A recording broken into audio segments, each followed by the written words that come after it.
सूबे के मुखिया शिवराज सिंह चौहान के तमाम दावे और वादे उस वक्त हवा में काफूर हो जाते हैं जब उनकी कथनी और उनके सरकारी सिस्टम की करनी में जमीन आसमान का अंतर नजर आता है। और आज हम जिस मुद्दे पर बात करने वाले हैं वो इसी पर केंद्रित है। नमस्कार, मैं हूं रामकृष्ण गौतम और आप देख रहे हैं द सूत्र का बेहद खास प्रोग्राम सीएम हेल्पलाइन यानी कॉमन मैन हेल्पलाइन। आपने अक्सर मुख्यमंत्री शिवराज सिंह चौहान को सुशासन के बड़े बड़े दावे करते सुना होगा।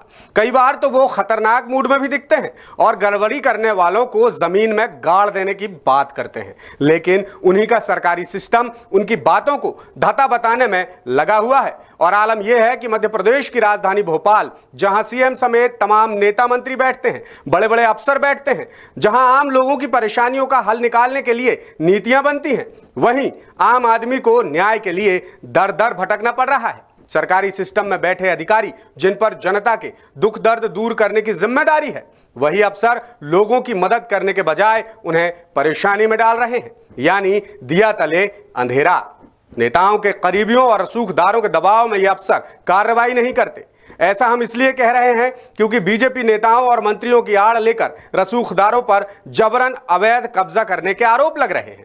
और आज जो मामला हम बताने वाले हैं वो एक रिटायर्ड सरकारी अधिकारी से जुड़ा है, जो अपने प्लॉट पर हुए अवैध कब्जे को छुड़ाने के लिए बीते 4 साल से लड़ाई लड़ रहे हैं और समाधान का आश्वासन तो छोड़िए, उनकी बात तक नहीं सुनी जा रही है। और सिर्फ निजी नहीं बल्कि सरकारी जमीन पर भी धड़ल्ले से राजधानी में कब्जा किया जा रहा है। और हैरानी की बात यह है कि कब्जा करने के लिए रसूखदारों ने गजब का तरीका निकाला है। ये जिस जमीन पर कब्जा करते हैं वहां नेताओं की तस्वीरों वाली होर्डिंग्स तान देते हैं। रसूख के सामने सरकारी सिस्टम किस तरह बौना साबित हो रहा है, ये खबर उसी की एक बानगी है। देखिए हमारे संवाददाता अंकुश मौर्य की ये रिपोर्ट। आजकल अपन खतरनाक मूड में हैं। गड़बड़ करने वालों को छोड़ेंगे फोड़ेंगे नहीं, फार्म में है मामा। और तो एक तरफ माफियाओं के खिलाफ अभियान चल रहा है, मसल पावर का रसूख का इस्तेमाल करके कहीं अवैध कब्जा कर लिया, कहीं भवन तान दिए, कहीं ड्रग माफिया। सुन लो रे, मध्य प्रदेश छोड़ देना, नहीं जमीन में गाड़ दूंगा 10 फीट, पता नहीं चलेगा कहीं भी। मुख्यमंत्री शिवराज सिंह चौहान का यह खतरनाक मूड 2 साल पहले होशंगाबाद, जो अब नर्मदापुरम है, में एक रैली के दौरान नजर आया था। उनके इस सख्त लहजे को देखकर लग रहा था कि मध्य प्रदेश में बस अवैध कब्जे तो जड़ से ही खत्म होने वाले हैं और कब्जेधारी ये प्रदेश छोड़कर भाग जाएंगे। मैं गाड़ दूंगा 10 फीट, पता नहीं चलेगा कहीं भी। लेकिन इस बात को 2 साल बीत गए, मगर ना तो प्रदेश में अवैध कब्जे खत्म हुए, ना ही कब्जेधारियों की करतूतों में कोई कमी आई है, बल्कि अब कब्जेधारी नए नए तरीके आजमाने लगे हैं जिनसे वो निजी और सरकारी जमीनों पर कब्जा कर रहे हैं। अब इस मौजूदा हालात और सीएम के खतरनाक मूड के मद्देनजर मिर्जा गालिब का एक शेर याद आता है। तेरे वादे पे जिए हम तो ये जान झूठ जाना कि खुशी से मर न जाते गैरत बात होता। और काफी हद तक मध्य प्रदेश की जनता भी कहीं ना कहीं अपने मुखिया के बारे में यही सोच रही होगी, क्योंकि सीएम दावे और वादे तो आसमानी करते हैं लेकिन उन पर अमल ना के बराबर ही होता है। और जब आप ये खबर देखेंगे तो आपको समझ आ जाएगा कि हम ऐसा क्यों कह रहे हैं। राजधानी भोपाल के पॉश इलाके गुलमोहर में बना ये 3 स्टार होटल देखिए। ये है होटल रेडिसन। इस होटल से चंद कदमों की दूरी पर पवन ट्रेडर्स नाम की बिल्डिंग मटेरियल की एक दुकान है। ये दुकान बनाई है पवन सिंह राजपूत नाम के शख्स ने। और जिस जगह ये दुकान है उसे सिंचाई विभाग के रिटायर्ड अधिकारी सतीश चंद्र पांडे अपना बता रहे हैं, जिस पर पवन और उनके परिजनों ने कब्जा कर रखा है। पवन खुद को बीजेपी का नेता बताते हैं।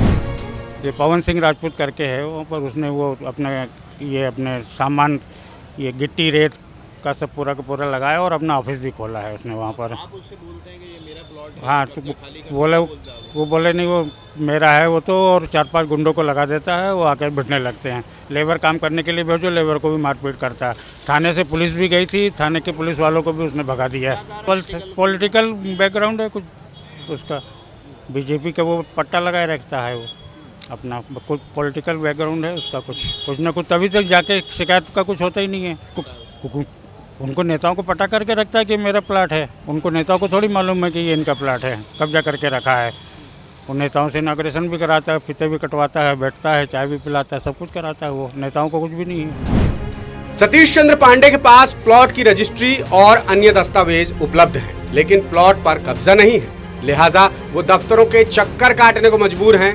खुद सरकारी मुलाजिम रहे पांडे के मुताबिक प्रशासन भी उनकी कोई मदद नहीं कर रहा और इसके पीछे वजह है पवन सिंह राजपूत का राजनीतिक रसूख।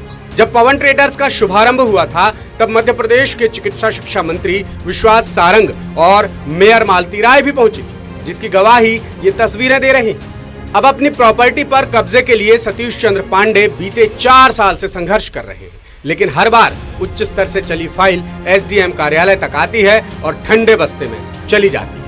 खुद सतीश चंद्र पांडे इसका कारण बताते हैं।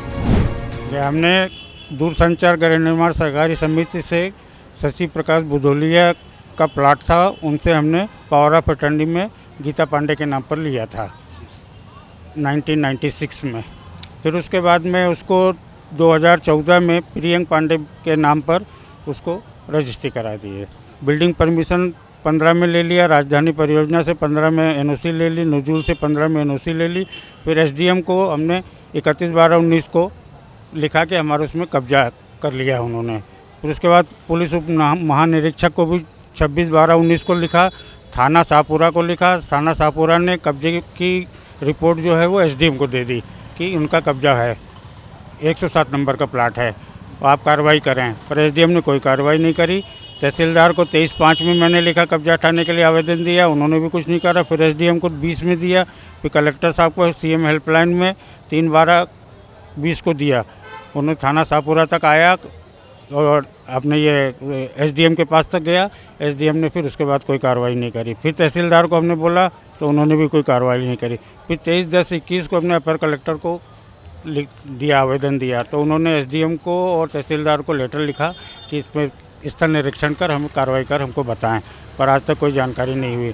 फिर हमने अपर कलेक्टर को 11/1/23 को दूसरा आवेदन दिया, उन्होंने बोला, फिर उनको एसडीएम को बोला उन्होंने, तो एसडीएम ने तभी कोई कार्रवाई नहीं करी। फिर सीएम हेल्पलाइन में हमने 10/5/22 को डाला था, वो लेटर भी इनके एसडीएम के पास आ गया, पर एसडीएम ने कोई कार्रवाई नहीं करी। यानी एसडीएम जैसे बड़े प्रशासनिक पद पर बैठा एक अफसर रिटायर्ड अफसर को झगड़ा करके मामला सुलझाने की सलाह दे रहा। भाई वाह, धन्य है ऐसा सरकारी सिस्टम। बहरहाल सतीश चंद्र पांडे अकेले नहीं हैं जिन्होंने पवन सिंह राजपूत पर आरोप लगाए हैं। सुरेंद्र सिंह राजपूत नाम के शख्स ने भी पवन और उनके परिजनों पर अवैध कब्जे के आरोप लगाए। सुरेंद्र ने द सूत्र से बातचीत में जानकारी दी कि कैसे बीडीए की पार्क के लिए छोड़ी गई जमीन पर बिल्डिंग मटेरियल डालकर कब्जा किया जा रहा है। सर मेरा प्लाट है बीडीए से, मैंने बीडीए का रीसेल में प्लाट लिया मैंने 15 नंबर, जो बीडीए की आवासीय योजना है ईश्वर नगर, जिसमें 30 प्लाटों का बीडीए ने मतलब सेल किए हैं, जिसमें मैंने अहिरबार जी से 2021 में प्लाट लिया था। प्लाट मैंने 2022 में नगर निगम परमिशन करा के बनाना चालू करना चाहा, तो मैंने सामने मेरे जो प्लाट के मटेरियल पड़ा हुआ है रायन सिंह राजपूत का, जो एक मतलब भाजपा के सदस्य हैं, तो उनसे मैंने कहा सब मेरे ये मटेरियल हटा लीजिए आप, तो उनने बोला नहीं ये जगह हमारी है। तो मैंने कहा हमें सरकार ने बीडीए ने लेआउट में पार्क दिया है, तो वो जगह पार्क है और मैं मटेरियल मकान बनाऊंगा, मेरे को दिक्कत आएगी मटेरियल बनेगा, तो आप थोड़ा सा प्लीज़ मतलब कृपया करके हटा लीजिए। तो उनने साहब ना हटाया ना सुनी, और फिर मैंने बीडीए में आवेदन दिया, सारे लोगों ने साइन किए, कॉलोनी के जो अभी करीब 12 लोग निवासी उसमें 30 प्लाटों में, तो 12 ने सबने साइन करे कि हाँ भाई ये गलत है। तो गलत में साइन किया, तो उस साइन को लेके इन्हें मेरे घर पे आके मुझे हमला भी किया था, जिसकी अभी शाहपुरा थाने में शिकायत दर्ज है, उनके बेटे ने और उनने दोनों ने। अब इस मामले में जब द सूत्र ने पवन से संपर्क करने की कोशिश की तो चोर की दाढ़ी में तिनका वाली कहावत चरितार्थ होती नजर आई। पवन सिंह राजपूत कैमरे के सामने आने से बचता रहा और अपने पिता भगत सिंह राजपूत को सामने कर दिया। पांडे जी से हमारी कोई बात नहीं हुई कभी, और ना उनके प्लॉट पे हमारा कब्जा है। और पांडे जी को यदि दिक्कत है तो पांडे जी ने आज 15 साल हो गए हमसे एक बार भी बात नहीं करी, मैं तो पांडे जी की शक्ल भी नहीं देखी। भगत सिंह कब्जे के तमाम आरोपों को सिरे से खारिज तो कर रहे हैं, लेकिन वो पवन ट्रेडर्स के वैध होने से जुड़ा कोई दस्तावेज नहीं दिखा पाए। अब बात करते हैं सरकारी जमीन पर कब्जे की। त्रिलंगा गुलमोहर इलाके में श्वेता कॉम्प्लेक्स तिराहे पर लगे ये पोस्टर पवन सिंह राजपूत के। पोस्टर पर प्रधानमंत्री से लेकर मध्य प्रदेश के बड़े बड़े मंत्रियों और बीजेपी नेताओं की तस्वीरों को साफ तौर पर देखा जा सकता है। इससे पवन के बीजेपी से जुड़े होने का भी पता चलता है। पोस्टर में खास तौर पर केंद्रीय मंत्री नरेंद्र सिंह तोमर की तस्वीरें ज्यादा हैं। अब सवाल यह है कि आखिर तिराहे पर इतने पोस्टर क्यों? दरअसल इस तिराहे पर मां कालका का मंदिर बना है। पहले यहाँ नवरात्रि में मां काली का अस्थायी पंडाल लगता था, जिसे अब स्थायी मंदिर में तब्दील कर दिया गया है। 10 सूत्र की पड़ताल में पता चला कि मेन रोड पर मंदिर के नाम पर यह कब्जा पवन सिंह राजपूत ने ही किया है और अतिक्रमण की कार्रवाई से बचने के लिए ये शख्स मंत्रियों के पोस्टर्स का सहारा ले रहा है। ये शेडनुमा मंदिर है जो अब स्थायी रूप से बन गया है। इस मंदिर को बनाने के पीछे पवन सिंह राजपूत और उसकी मित्र मंडली का काम है। ये पवन सिंह राजपूत ने इस पर कब्जा कर रखा है, ये मंदिर बनाया है सरकारी ज़मीन पर अतिक्रमण करके। और आप यहाँ पर देख सकते हैं चारों तरफ, ताकि कोई अतिक्रमण ना हटाए इसलिए बीजेपी के बड़े बड़े नेताओं के पोस्टर लगाए गए हैं। हमारे कैमरामैन साथी रहमान आपको दिखाएंगे किस तरह पोस्टरबाजी यहाँ पर चौराहे पे चारों तरफ है। श्वेता कॉम्प्लेक्स का ये चौराहा है। यहाँ पे देख सकते हैं कि भूपेंद्र सिंह जो मंत्री हैं, मोदी जी से लेकर भूपेंद्र सिंह तक के फ़ोटो लगे हैं।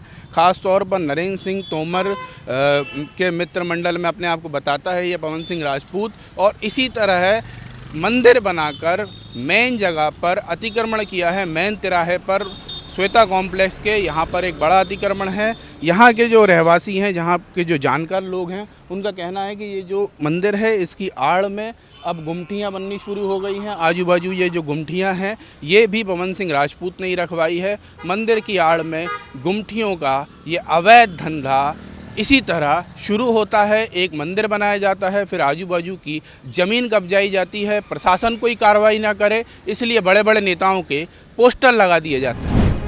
अब हैरानी की बात यह है कि मंदिर बनाकर सरकारी जमीन पर कब्जे की बात को भी पवन के पिता भगत सिंह राजपूत खारिज कर रहे हैं।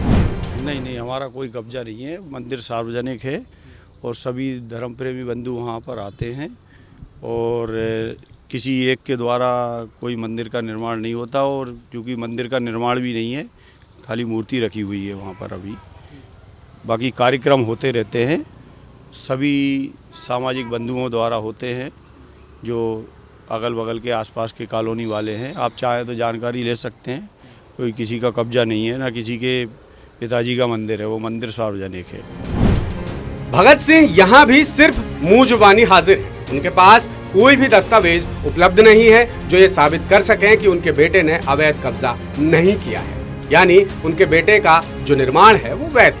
जब 10 सूत्र ने एसडीएम क्षितिज शर्मा से इसे लेकर सवाल पूछे तो उन्होंने साफ कहा कि ऐसे तो सरकारी जमीनों पर कई मंदिर बने हैं, कोई नया बन गया तो क्या कर सकते हैं। यानी आस्था की आड़ में सरकारी जमीनों पर कब्जे को प्रशासन ने खुली छूट दे रखी है। एसडीएम साहब की बातों से तो यही साबित हो रहा है, यानी रसूखदार मलाई खा रहे हैं और आम लोग किसी बेचारे की तरह हैरान और परेशान हो रहे हैं। अब आप ही बताइए कि सूबे के मुखिया के खतरनाक मूड का क्या मतलब? जनता उनके तीखे तेवरों का अचार तो डालेगी नहीं। जब खुद सरकारी सिस्टम ही अवैध कब्जेदारियों और रसूखदारों को संरक्षण देने में लगा हुआ है, तो फिर आम आदमी कहां जाए और किससे न्याय की गुहार लगाए? तो ये था हमारा आज का कॉमन मैन हेल्पलाइन। अगर आप भी हैं परेशान और कहीं नहीं हो रही सुनवाई तो हमें बताएं, हम आपकी आवाज को सीएम हेल्पलाइन के जरिए उठाएंगे। हमारी ईमेल आईडी है official@dassutra.com और व्हाट्सएप नंबर है 7000024141। इसी के साथ मुझे दीजिए इजाजत। नमस्कार।